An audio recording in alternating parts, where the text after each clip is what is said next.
You know what's broken? B2B payments. And you know what's worse? Everyone is pretending it's fine.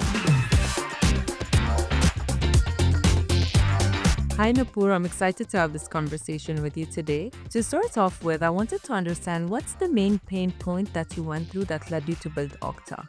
When we started, we saw that there was 60% of invoices getting delayed, with an average of 67 days delay.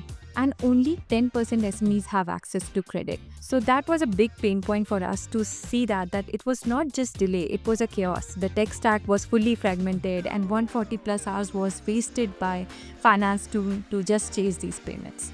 Great, I know a lot of people that can relate to what you just said, but I wanted to take a step back for a second and learn more about your experience, your co-founder's experience before starting Octa.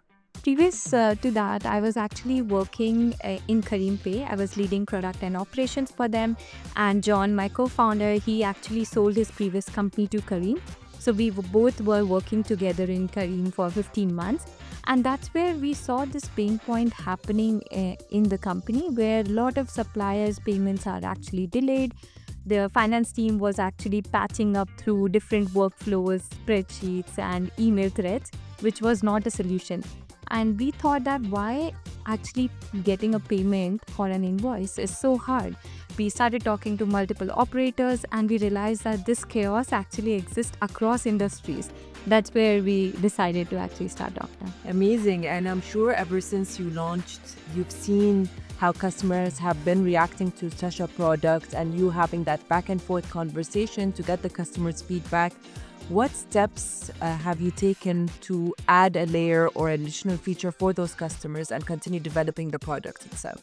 When we started, our mind was not that we would build an AI agent or anything related to AI at that point. Our main focus was to how can we solve the problem of actually getting these invoices paid faster and more efficiently.